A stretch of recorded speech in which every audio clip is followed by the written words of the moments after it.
By the spring of 1942, the Empire of Japan was at its zenith. Its forces had swept across Southeast Asia, capturing Singapore, the Dutch East Indies, and the Philippines. But this vast new territory was a double-edged sword. Supplying its far-flung armies, particularly the one occupying Burma, was a monumental challenge. Allied submarines and aircraft prowled the sea lanes, turning the waters between Singapore and Rangoon into a maritime graveyard. The Japanese High Command, desperate for a secure land route, turned its gaze to a thin green line on the map, a 250-mile stretch of impossibly rugged terrain on the border between Thailand and Burma. Here, they decreed an army of prisoners would build a railway. It would run through some of the most unforgiving jungle on Earth, a place of malarial swamps, torrential monsoon rains, and sheer mountain cliffs. It was a project that defied logic, a testament to imperial ambition and brutal necessity. They called it the Burma Railway. The men who would build it would call it the Death Railway. This is the story of its impossible construction and the 100,000 souls who perished in the effort. The story of the railway begins not in the jungle, but with the fall of Singapore in February 1942.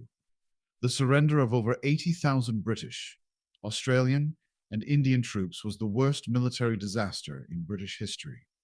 These men, along with thousands of Dutch soldiers captured in the East Indies, became the first wave of slave labor for the Japanese project. They were herded onto hell ships, cramped, disease-ridden freighters, and transported up the coast to Ban Pong, Thailand. From there, they began a brutal, forced march north. Men already weakened by battle and starvation trudged for days under a blistering sun, driven on by rifle butts and bayonets. They were engineers, clerks, farmers, and teachers suddenly thrust into a nightmare. They had no idea of their final destination or the unimaginable ordeal that awaited them. They were simply a river of humanity being funneled into the green, waiting mouth of hell. The driving force behind the railway was the Imperial Japanese Army's obsession with logistical invulnerability. The plan was deceptively simple: connect the existing railheads at Ban Pong in Thailand and Thambuziat in Burma. But the intervening landscape was a topographical monster. The route would have to cross the steep, jungle-clad mountains of the Tenasserim Range and, most dauntingly, bridge the Kwai Noi River Valley. The Japanese engineers, led by Colonel Yoshihide Tominaga, drafted ambitious plans with utter disregard for the human cost. The project was given a code name, the Siam to Burma Railway. The deadline was impossibly short, 1 year. To meet it, the Japanese High Command authorized the use of romusha, hundreds of thousands of Asian forced laborers from Malaya, Burma, Java, and Indochina, alongside the Allied POWs. The machinery of a vast, brutal, and utterly reckless enterprise was now set in motion. The first shock for the prisoners was the sheer primitiveness of the tools. There were no bulldozers, no steam shovels, no pneumatic drills. The greatest earth-moving project of the war in the Pacific would be accomplished with little more than human muscle. Each man was issued a primitive hoe, a wicker basket, and a wooden hammer. Their task was to carve a rail bed out of solid rock and dense jungle, moving millions of tons of earth by hand. They worked in speedos, wearing only loincloths, their bodies exposed to the searing sun and torrential rains. The workday was relentless, often lasting 18 hours, driven by the constant shouts of Speedo from the Korean Guards, who were known for their particular cruelty. The sound of picks on stone and the groans of exhausted men became the soundtrack of the railway, a symphony of suffering played out under the jungle canopy. Of all the horrors on the railway, one location would become synonymous with its brutality: Konyu Cutting, later known as Hellfire Pass. Here, the railway's path was blocked by a solid rock outcrop. The Japanese command demanded a 500-meter-long, 25-meter-deep cutting be made through it. For months, men worked around the clock in shifts, illuminated at night by flickering torches and fires that cast demonic shadows on the rock walls, giving the pass its name. They swung sledgehammers onto drill bits held by their comrades, the shockwaves jarring their malnourished bodies. The air was thick with rock dust, making it hard to breathe. Men collapsed from exhaustion, heat stroke, and disease, only to be beaten and forced back to work. The pass was completed on a foundation of broken bodies and unimaginable pain, a monument not to engineering, but to human endurance in the face of inhumanity. The most famous structure on the railway was Bridge 277, immortalized in fiction as the bridge on the River Kwai. The reality was far removed from the Hollywood epic. There were actually two bridges, a temporary wooden trestle built first, and later a permanent steel and concrete bridge, both spanning the Mekong River, renamed Kwai after the war.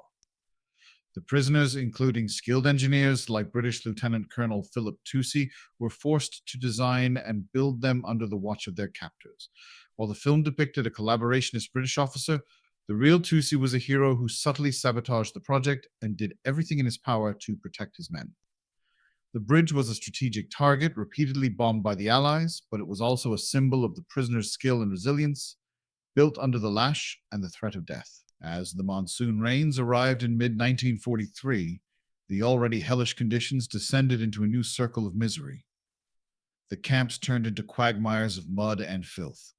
Latrines overflowed, contaminating water supplies. The jungle, once a source of oppressive heat, now became a breeding ground for pestilence. Mosquitoes swarmed, bringing malaria and dengue fever. But the true reaper was cholera. The disease struck with terrifying speed, killing a man within hours through violent dehydration. Men were found dead on the latrine, their bodies twisted in agony. Dysentery was rampant, and vitamin deficiencies led to beriberi, causing painful swelling and paralysis.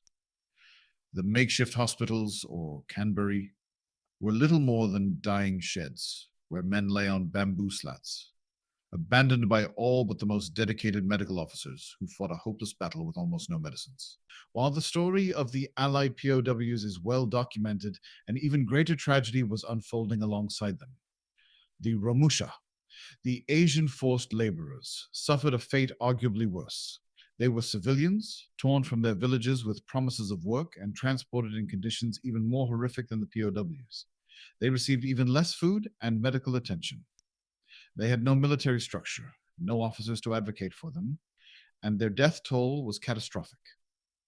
It is estimated that of the 270,000 romusha forced to work on the railway, over 90,000 died, a mortality rate even higher than that of the prisoners. Their suffering has been largely erased from history, a silent genocide buried in the jungles of Thailand. They were the true lost legion of the death railway. In the summer of 1943, with the deadline looming, the Japanese commanders instituted the Speedo period. The pace of work became a frenzy of violence. Beatings were constant and savage. Men were forced to work even when burning with fever or crippled by tropical ulcers that ate through flesh to the bone. The guards' mantra was work or die. And for many, it was a literal choice. The bodies of those who succumbed were often left by the tracks as a grim warning to others. This period represented the absolute apex of the railway's brutality, a state-sanctioned orgy of violence designed to fulfill an impossible imperial dream, no matter how many lives it consumed. It was during this time that the death rate soared to its horrific peak. On October 17, 1943, the two ends of the track were joined at Konkutita. The impossible railway was complete. A ceremony was held, and a golden spike was driven to mark the occasion. For the Japanese, it was a triumph of will. For the men who built it, it was the end of a nightmare that had claimed the lives of approximately 12,000 Allied POWs and over 90,000 romusha. One life for every sleeper laid on the track. The railway was operational for barely 2 years, of limited strategic value, and was systematically destroyed by Allied bombing. When the survivors were finally liberated in 1945, they were skeletal ghosts, bearing physical and psychological scars that would never heal. The bridge on the River Kwai still stands today, a tourist attraction that belies the suffering it represents. But the true legacy of the Death Railway is the memory of the 100,000 souls who died in its creation, a permanent scar on the landscape and on human history.